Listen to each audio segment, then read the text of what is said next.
Hi, welcome to Romeo Johnson TV.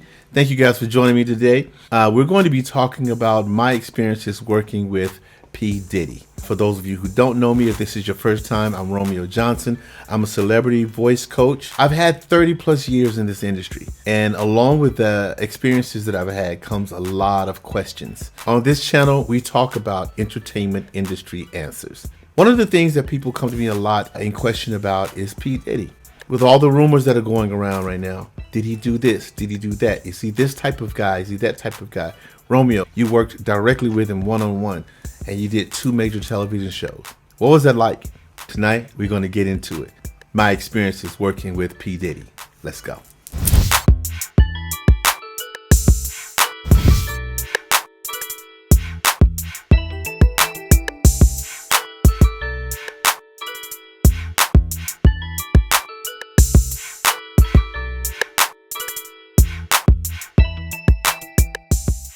I want to get straight to the point. I'm not going to go so much into the television shows and things like that. That'll be other episodes. I'm going to talk about right now in my experiences. What character did I see? What personality does he have? A lot of people say to me all the time, is he really the jerk that he comes across on TV? Is he that mean? What's going on? There's rumors about him taking advantage of his artists, stealing their money. There's rumors that he's had homosexual activities. There's even horrible rumors about his ex, Kim Porter, the mother of his children. What are your experiences like, Romeo? First thing first, how did I meet Puff? I'm gonna make this really short. My little brother, the genius Teddy Riley, super producer, and I have been friends for 30 plus years. And I was on tour with Teddy Riley doing the New Jack Swing reunion tour. And on that show was, Keith Sweat, Tony, After 7, sometimes SWV, sometimes In Vogue, BBD, New Edition. So many great acts on this show. Teddy put together this amazing show, and we toured the country. And everywhere we went, it was like sold out crowds, and this packed audience would be singing every song from Guy to Blackstreet to all the ones that I mentioned. And then we did a show once in New York. Now, packed house. Teddy hired me to go on tour with him and put the singers together and be the vocal director for the New Jack Swing tour. One of the singers that I hired was my cousin, Micolette. Micolette is an incredible singer, songwriter, beautiful girl. I had her on stage. We're doing our thing. So one of the songs that we did as part of the show was a song by Guy called Goodbye Love, featuring, of course, Aaron Hall, lead vocals, but then there was a female voice on this song, and for the tour, Micolette did that part. Mika's voice is incredible. So we're in New York. We get to the Goodbye Love part, and Mika's doing her tasteful ad-libs and her beautiful angelic voices coming through. Look in the front row, P. Diddy is sitting right in the front. And along with him is another guy, and they're like nudging each other, and they're looking at Mika, and they're pointing like, oh my gosh, she's killing it. And Mika and I looked at each other, and we was like, Puff is checking you out. After the show, we go backstage, everybody's coming back saying hello to Teddy. Diddy asks about Mika. Long story short, he asked her to be featured on one of his projects, one of his album projects. And it was just a great thing. Months go by, and Mika calls me one day, and she says, cousin, I'm in a studio session, and we need a male vocal. Can you come through? I was in Sherman Oaks at the time. The session was in Burbank. I was like, yeah, I can come through. So I agree to go, and I get there, and the producer of the song was the guy that was with Diddy that day, who, come to find out, was also P. Diddy's A&R guy at one point. His name is Shannon Ridley. We call him Slam. And so along with him was another guy named Philip Lawrence. So they were co-producing this song for this group, and my cousin and another young lady was singing background.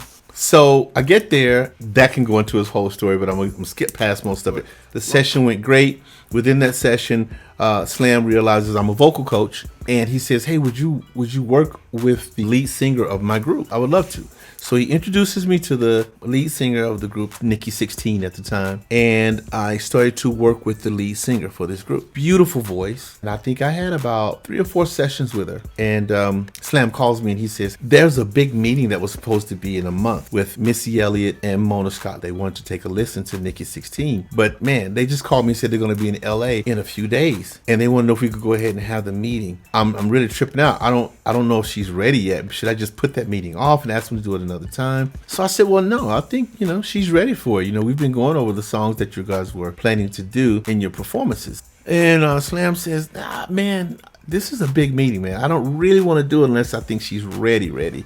I said, I think she's ready, bro. He said, damn, Romeo, you sure I should take it? I said, go ahead, I promise you she'll be fine. So they have the meeting with Mona Scott and Missy Elliott. Of course, you guys know who Missy Elliott is, and most of you should know, if you don't, who Mona Scott is. Mona Scott is the creator of Love and Hip Hop. So they have the meeting. A couple of days later, I get a call from Slam, and he's like, Romeo, what did you do? I said, what happened? He said, man, Mona and Missy loved him. She sounded amazing. He said, she sounds like a whole new singer. What did you do? I said, oh, man, we just kind of touched up on some technique. I love her voice. She had a great vibe. It was just some technique things that we had to touch up. He said, man, she sounds like a totally different singer. I said, cool, man. So it went well. He said, oh, my God, it went well. Dope, right? He says, hey, man, I got a favor to ask you. I'm like, okay, what's the favor? Would you consider coaching Puff, P. Diddy? I said,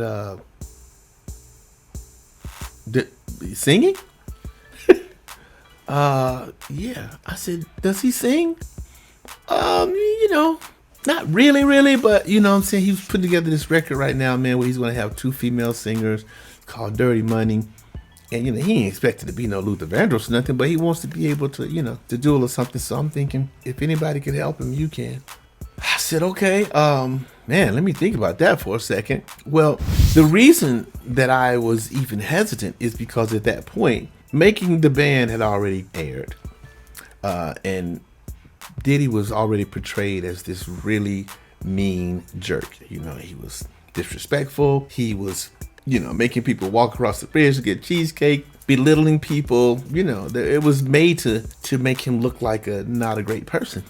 And then there was another show that come out, and it was called, I think, Do You Want to Work with Diddy, or something like that. And I saw those episodes, and that they didn't make him look like the nicest guy at all. So I remember I was like, dude, I don't know. I said, bro, I'll be honest with you, man. Number one, I'm not a kid, right? I'm not young, and I don't tolerate disrespect and stuff. I'm not good with that. And this dude is, he's who he is. So that's his thing, man. But we'll probably clash. I don't know if that will work. Slam goes, man, Puff is cool, bro. He said, don't believe all that. That's just television stuff. He's not like that at all. He's like my brother. I know him better than anybody. I'm like, okay. He said, well, would you have a meeting? Let's have a meeting. I said, I'm down. I mean, don't get me wrong. It sounded like a great opportunity. I just know me. And I know, how I am. So I'm like, I don't know if that's going to be a clash or not. So he sets up a meeting. I remember going to the meeting. It was at the studio in LA. I get to the studio. I walk in. T-Pain was there. I don't know if he was working on the track for P. Diddy's project or not, but he was working on this track, and we were kind of all sitting and watching T-Pain do his magic, and it was incredible. And so Diddy was sitting there, and he was with Cassie. And then Slam was sitting not too far from me, and I'm just sitting there. And I'm waiting for the introduction or whatever to go down. We were there for I would say 35, 40 minutes. And there hasn't even been an acknowledgement of me yet. It wasn't even like, hey, bro, I'll be with you in a second, or, how y'all doing? Anything. We're just sitting there. He's like, he doesn't see us. So I'm like, okay, chilling. I look at Slam. I'm like, what's going on? So at some point, Puff gets up and he walks by Slam, and Slam goes, I want you to meet Romeo. And Puff was like, yeah, hold on a second. He goes on, he comes back again, and he walks straight past us again. So now I'm looking at Slam like, so I'm like, dude, should I leave? Slam was like, no, man, just relax for a second. Okay. Eventually, Puff comes up, he stands up, and he looks at Slam, and he goes, okay, come on, let's go in this room. So we go into another room. Slam goes, come with us. I'm following them. We go into this room, and he sits down, and he starts to talk to Slam. I'm still invisible at this point. Has not acknowledged me, not, hey, what's going on, brother? How you doing? Nice to meet you. Nothing. He's talking to Slam. I'm just there. And I'm thinking, bro, I'm about to bounce. This is not going to be good. And so Slam goes, man, this is Romeo. I've been telling you about Romeo, Puff, Romeo. He still doesn't acknowledge me. So I'm like, yeah, bump this. So he says, Romeo's a vocal coach, man, and I was telling you it'd be good for you to get a vocal coach for what you're about to do with this project and stuff. And Romeo's the cat, man. He's worked with everybody. Like, he toured with Michael and Janet. He's coached this person, that person, this person. Man, he'll be great for you. So Puff goes, how do you know? How do you know him? How do you know him? Where you know him from? How do you know? Man, he said, you remember Mika? This is her cousin. He was up there singing too. And Puff is like, like, yeah. And he goes, how do you know his work? Slam goes, he worked with my artist, and in like 3 or 4 lessons, like he had her blazing, so he's the truth. Really, he can do it. Okay. And I'm just watching them have a conversation about me while I'm right there, like I'm not there. And I'm like, this is some bull. I'm out, right? I'm not feeling this at all. So now, by now, those of you guys who know me, I'm like. So he finally turns to me. He goes, what's up? I'm like, what's up? Okay. So Slam said you this. So are you good? I'm like, yep. And he goes, I'm gonna be honest with you. I'm doing this thing, but it's kind of like I'm starting this like from scratch. I mean, I'm not a singer, you know what I'm saying? So if you work with me, I would need you to work with me like, like a beginner. Like, work with me like I'm 7 years old. Okay. You know what I'm saying? Like, I said, I got you. Okay. So I think right in this period, he's realizing, because he was talking with a lot of authority at first. This is how you're going to have to do me. This is how you're going to have to do it. And after a while, I think he realized this dude is not really impressed with this whole situation. Because I wasn't like, sure, I'm already irritated. So I'm like, okay. So he goes, all right. So how soon can we get started? I said, we can start whenever you want to start. He goes, all right. But I'm just saying, I'm like, this is like, you got to start me from the very. I said, I got you. So let me ask you a question then. So if let's just say I sing and then you think in your mind, oh my, yeah, I can't even help this nigga. Well, what would you say to me? I said, I would say, I can't help you, nigga. He laughed like I've never seen him laugh after. It was the most genuine laugh. And then of course I laughed. And then that kind of broke the ice. And then he was like, okay. I said, listen, the only people I can't help are people who are tone deaf. And I'm like, you're not tone deaf, or you wouldn't even be this far. I'm sure I can help you. He says, okay, so do you have availabilities tomorrow? I said, yeah, I got availabilities tomorrow. With that, he turns to his assistant, who was a guy named Mike, I think. It was a tall white dude, hella cool dude, man. Puff turned to him and he goes, okay, cool, set it up for tomorrow at 3:00. And I'm looking like, wait, well, you asked me if I have an open slot. And so he turns to me, he goes, is that cool? And I'm like, no. Now, the response that came from that was what was interesting. And I'm telling you guys all this because all this is a part of what made me develop my opinion on Puff. So when he turned to me, he says, that good for you? And I said, no. When I said no, Puff looked at me and said, why? Now here's what's interesting. It didn't come across arrogant. I don't even think he realized his reaction. But I could tell in that moment, this guy has so much power that he's used to saying a thing and it just is. I say it and that's what it will be. So the why wasn't like, why? Like, how dare, it wasn't even that energy. It was a very genuine why, which was interesting anyway, that you would ask me why. Is that a good time? No, it's just not a good time. But he said why, and it was almost, I could see almost the innocence in it. Like, what do you have going on that's more important than meeting with me at 3:00 that you can't change? Now, of course, he didn't say that.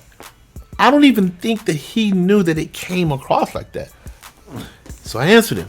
I said, because, man, I'm a single father and my son gets out of school that time. I go pick him up every day. When I said that, I saw the human. I saw Sean Combs, right? So I said, I'm a single dad. And I saw him go, oh, you single dad? Oh, that's what's up. Okay. The whole energy shifted. I said, well, we can do one. And if I finish about 2:15, then I can be cool. 1, that's cool, cool. Do, dap it up. He's like, all right, see you tomorrow. You come here, right? I'm like, sure. I leave. So the next day I come and we do the lesson. I end up doing it at his house. It was cool. He was extremely nervous. You could tell he wants to be excellent in everything that he does. And he's uncomfortable, although he's willing to put the work in, he's uncomfortable. He's uncomfortable in that period of time where it's like, I'm not excellent yet, because he wants things to be the way that he wants them to be. And with singing, that's just not how it happens. There's stages. You know, if I'm working with your breathing, then I'm focusing on making sure you're managing your breathing, which means the pitch may be weird for a second, but I don't care about that yet, because we're going to get to that next. But if you're trying to be excellent and I'm telling you to breathe a certain way, but you hit a pitch wrong, you're like, it's not right. It's not, what's going on? What am I doing wrong? And that was that energy.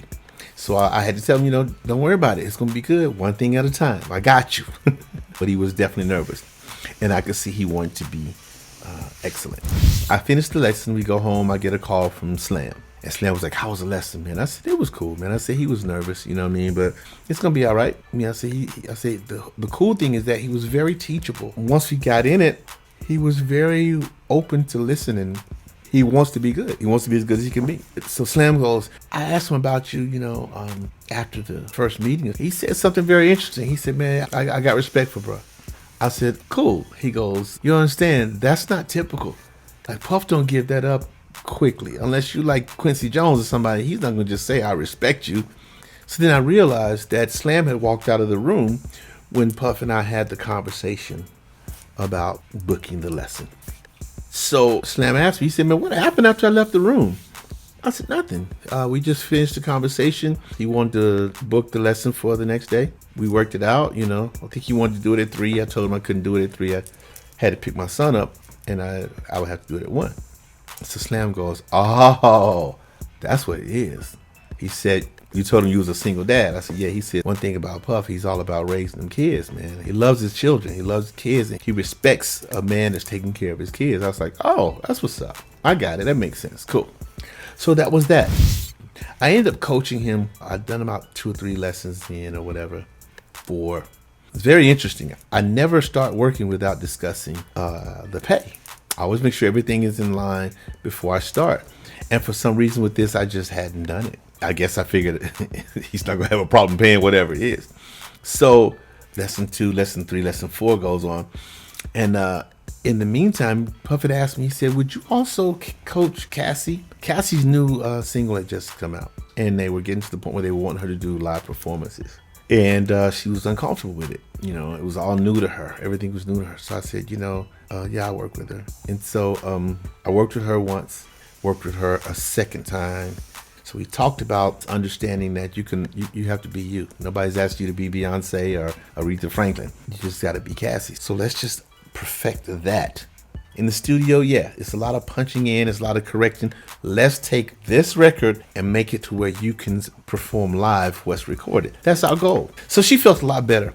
Puff came to me afterwards. He said, man, I don't know what you did, but her demeanor is much better. So thank you so much for that. I'm like, oh, no problem. The next lesson that I was having with Cassie, I get to the house and Diddy's leaving. He said, hey, Rome, I'm going to New York for a few days. I'll be back next week, and then we can pick back up with my lesson, but Cassie's in the back. I'm like, cool. He goes, you know what? We haven't even discussed what the money is yet. What do I owe you? He said, what is it? You've done about 4 lessons with me and 2 with Cassie. So he reaches, just to show how long ago this was.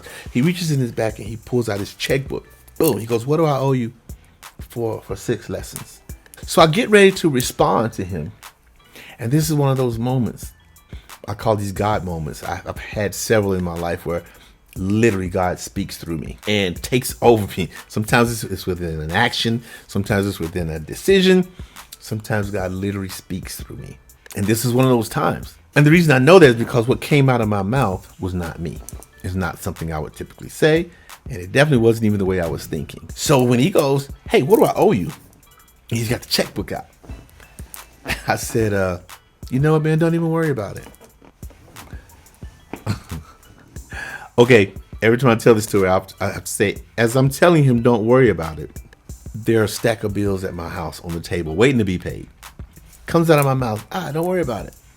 As soon as I hear myself say it, I'm like, Who said that? That's not me. The next line comes out. Your endorsement is much more valuable than any amount of money that I could put on these lessons. So just, whenever it comes up, let people know I'm your guy. What?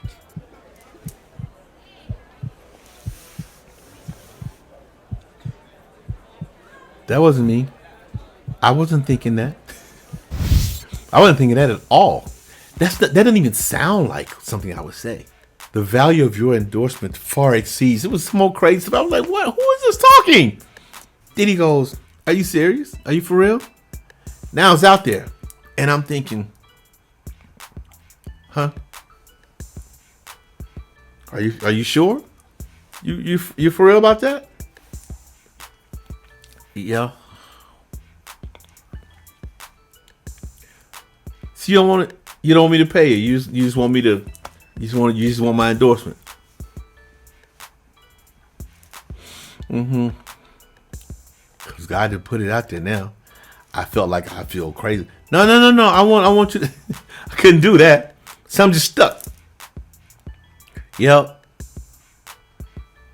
He goes, okay, one last chance. You sure? The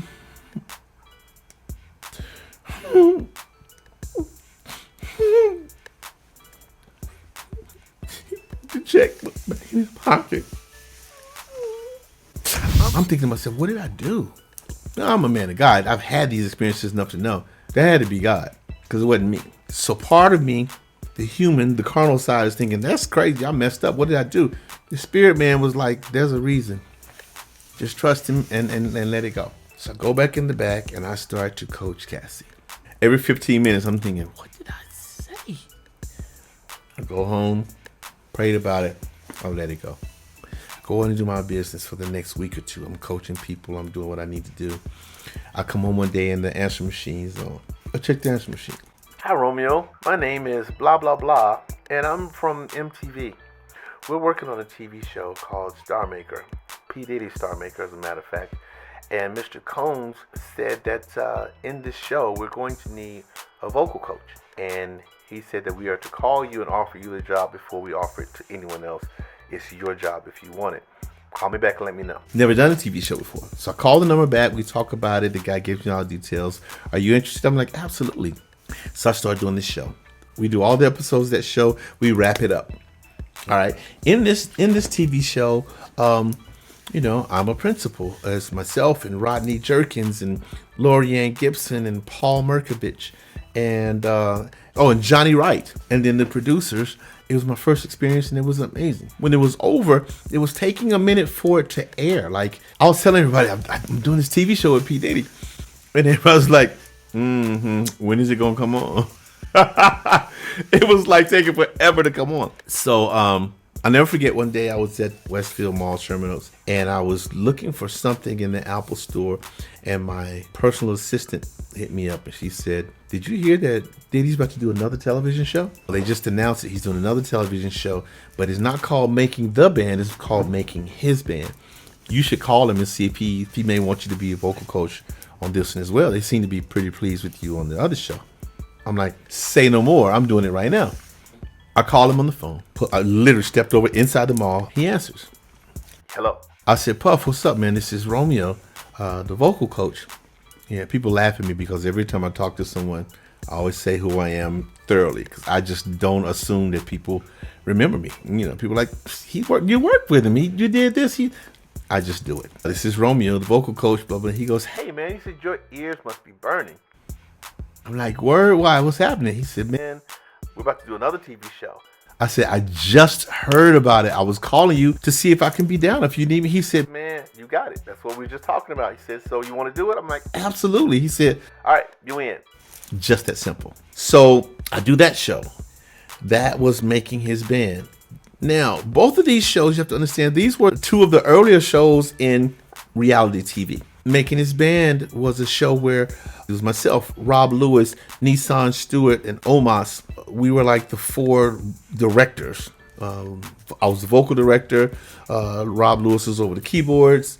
Nissan, of course, was over the drums, and Omos was kind of dealing with the guitar players, and Omos worked with the bass players. So it was a lot more interaction with us in this show than there was with me in Star Maker. So a lot of people got to see interactions between us. Now the funny thing is this: they would say back then a lot of times, "Puff likes you, huh?" And I'm like, I don't necessarily know if it's a like me type of thing. I think he respects me. We're not chummy like that, we don't hang out. So people ask me all the time in interviews after the shows were over, what was it like working with Puff? Is he really a jerk? Is he really this? What's he like? And I'm going to tell you guys the way that I always explain it. First, let me just say there's 3 people in this industry who I learned more from than anyone when it comes to the business aspect. That's P. Diddy, Queen Latifah, and Mark Burnett. When it comes to managing time, managing money, being a business mind, those 3 people taught me much more than they will probably ever know. So number 1, when it came to Diddy, my opinion of him was this. 1, he's a businessman. He's an achiever. So what Diddy will do, this is just my opinion, and this is just what I observed. He'll set his mind on a goal, and then he will create a game plan. Once that game plan is created, he's going to figure out, who do I need to help me achieve this? What do I need to add to the equation? What is it that I can do? And then what are the things that I need to have done that I can't do, and who can do it? Once he figures out what that is, he's like, find those people for me. I need a this, I need a that. When those people are presented to him, the first thing he's going to do is he's going to come to his own conclusion. Yeah, you say this person's good enough. Y'all know how picky I am. You sure? Then he's going to gauge. He's going to ask questions. He's going to look into it because he wants to see, are they really qualified to do what I need done? If they are qualified, bring them aboard. If they're not qualified, bye. No conversations. No, we don't have time to talk about why you're not qualified. We don't have time to talk about what it is I want or you're ready, come aboard. You're not ready, bye, and keep moving. I learned a lot from that. That's super valuable. Once he determines they are good at what they do, they can help me achieve what I'm trying to get to, bring them aboard. Again, it's my opinion. Once he brings you aboard, then he's going to see, now I want to know who you are as a person. Because you're definitely good at what you do and you can help me get to where I'm going. Now I want to see what the interaction needs to be between the 2 of us. Some people would say it like, now he will determine whether he needs to respect you or not. Definitely could be said like that. You're on board. How do I need to treat you? All right, so some people go, oh, that's jacked up. I mean, kind of. But let's just be honest. We do that. Every one of us do that. And then there are people who come into situations asking to be disrespected. Huh? Damn, Ron, what are you talking about? What do you mean, Romeo? If I'm hired to do something and the supervisor comes in, I'm doing my job. I'm doing it well. When the supervisor comes in, I can just focus on doing my job so he can see I'm focused on doing my job. Or I can be doing my job, look up at him and say, how you doing, Mr. Jones? And keep on. Or I can be like, hi, Mr. Jones. How you doing? Even if you're doing a great job, there are people who ask to be disrespected. But that don't mean you got to disrespect them just because they're being that way. It doesn't. But let's just be honest. That's what happens. That's why people say people take your kindness as a weakness. Trust me, I know. I'm kind. I've never been that, but I've been the person like, let's smile. Let's be sometimes you got to gauge that crap, So when he would come in the room sometimes and everyone would be like, oh, how you doing, Mr. Combs? How you doing, Mr. Combs? Hey, Puffy. Hey, P. Diddy. Hey, Diddy. A lot of times if I'm working on something, I'll just work on it. I'll be focused on that. And I'll see him. I'm like, hey, what's up, Puff? Or he'll come up to me and give me that. And he likes you? Yeah, I mean, not necessarily. But I know he respects me and I respect him. So that's kind of how I think he is. I think, can you help me? Yes or no? Okay, you here? How do I need to? Because if I don't feel like being extra nice, I ain't gonna be extra nice. I'm just not. I mean, he's got a lot of stuff on his mind. That's just right. He don't have to. No one has to come in. Hi guys, just want to say hello to everyone today and thank you guys. Yeah, it's great to do that, but sometimes that's just not people's personality. I've never seen him just be mean to people for the hell of it. So yeah, I mean, a lot of stuff that I saw on television, I never saw it in person. Let's address the real serious stuff because people have been asking me, so I want to talk about it. So dude, what's up with Puff and all this, the bad boy curse and what? I mean, all his artists and not sticking with him and this and the other. You worked with him. Well, tell me about it. Number one, any of you guys who know me, you know that when I get a job, I go to my job, I do my job, I try to be pleasant, I do my work, and I'm out. I don't get caught up in all of that other stuff. Number one. Number two, the relationship that he had with his artist way deeper than the relationship that I had with him. I was a hired hand. Hired to handle what you got to handle. And bye. We didn't have multi-million-dollar contracts between us, so I don't know what happened between them. I don't get into that, to be honest with you. When it came to my money, when he offered me the first job with Star Maker, it wasn't a negotiation. They told me this is the job and this is how much it pays every week. I was very happy with what they paid me. By the time that making his band came around, I thought, okay, well, cool. Star Maker was dope, but I got one under my belt now. You know what I'm saying? I got a little experience. I want a little more. I'm gonna take it up a little bit, see if they'll pay me a little amount. You know, so I had a number in my head. This was the first of all of the making the bands. This was like you would call maybe season 5, I guess. This was the first one that they wanted to bring singers in because it was mostly about, you know, band members at that time or groups. They didn't want to necessarily bring background singers for a tour. And Puff was like, no, this is making his band. This is about putting my band together. So I got to have background singers and I want him to be the vocal coach. Done deal. So he put the number on the table for me. It was far more than what I was going to ask. So I was like, oh yeah, that number. That's what I was. That's what I was thinking. Wasn't complaining at all. Did I ever have a problem getting paid? Never had an issue getting paid. Whenever I traveled, he flew me first class. I've always been myself. You know, for those of you guys who remember me on making his band, I was always myself. I love to have fun. I love to laugh. I love to make people laugh. And I love to make people feel comfortable. If you remember that, that's pretty much who I was throughout the show. There was, of course, the infamous episode where I was crossed and disrespected a little bit. By the time it was edited, you guys probably saw a whole different thing. But, you know, they were on a mission to make me lose my temper. Guess they thought it'd be cool for reality TV. And it worked. They got more than they expected. I didn't know it was going on. But after, I was like, oh, this is some producer crap. This is some reality TV stuff. They got me. And that's what's going to happen. You're going to get the real me no matter what. I'm not really one to be disrespected, period. Well, the funny thing is people are like, what did Puff say about that, man? Was he mad? Honestly, at that point in the game, Puff wasn't paying too much attention. He was on so many other things. But when it came to that episode, when we talked about it, he laughed. He's like, "You crazy," and we laughed about it. That was some other people's decisions to try to do that thing, and my reaction was what it was. After that episode, I had my issues with other producers, not him. And so for the final episode, I was like, I'm not doing it.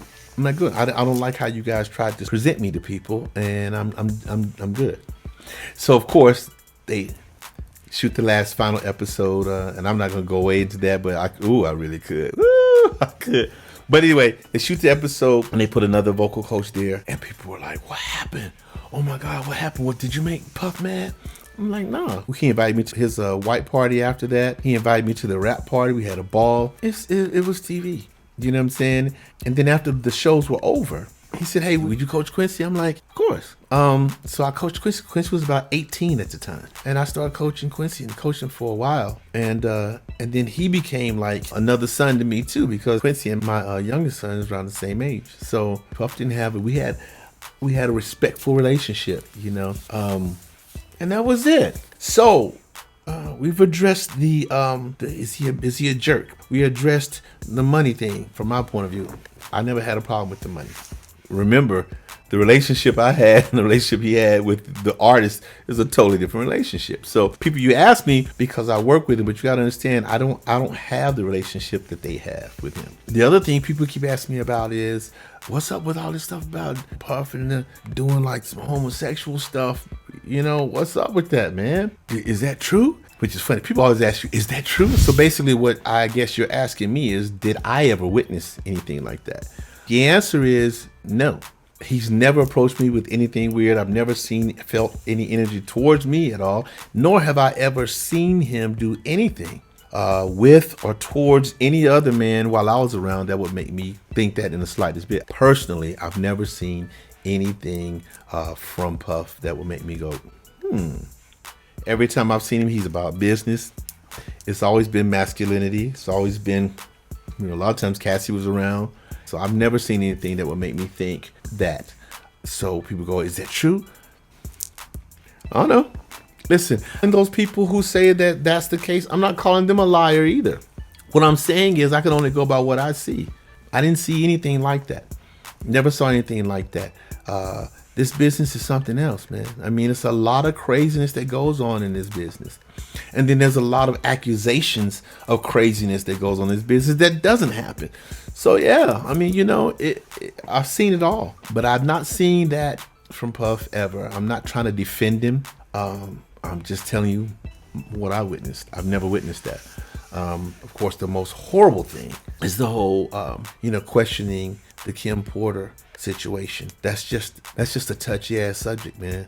Like I said, Quincy is like a godson to me. We became really close, and that's hurtful. My heart just went out. And then to have all this extra stuff go with it, it gets pretty deep. Well, I never even met Kim Porter. I can't even touch on that. What's really sensitive to me is that Puffy gave me great opportunities. He gave me a great platform. He treated me with respect. He offered me, 3 ways to put money in my pocket. Quincy is like family to me. I love that guy to death. And then here's the trip. I'll be sure. We've been friends for 30 years, So whereas I know Diddy through work, Al is my friend. Like Al crashed out at my house. We broke bread. We're friends. So that whole situation, I don't touch it, man. I don't touch it because I know that, as everyone has stated, there's been tension between Al and Puff. Neither of them has ever gone into, Al don't talk about Puff to me. Puff never talked about Al to me. It's just a weird place for me to be in because Al is my brother, Diddy is someone that I respect and who's blessed me in ways. Quincy's like family, and God bless Kim's soul. Then it's not just Quincy, you got 3 other children who Kim Porter was the mother of. So I'm not even gonna touch that, but I will say again, I've never seen anything from Puff other than genius hustle, work ethic that I learned from, and yeah. He don't waste time. If you can help him, he'll bring you in. If you can't, he doesn't have time for you. If you call that a jerk, I took notes from it. Hope that answers some of your questions. Again, this is Romeo Johnson on Romeo Johnson TV. Stay tuned because I want to address my relationship with Al B. Sure and keep prayers up for him. I'm thanking God right now that he's pulled through his health issues and God is keeping his hands on him. Keep the prayers up for him and stay tuned. Please like, share, subscribe. If you have any questions, always feel free to hit me up, comment below, inbox me. Doesn't matter. I'm here for you. I'm going to try to keep them coming, okay? Romeo Johnson TV. Like, share, subscribe. God bless you.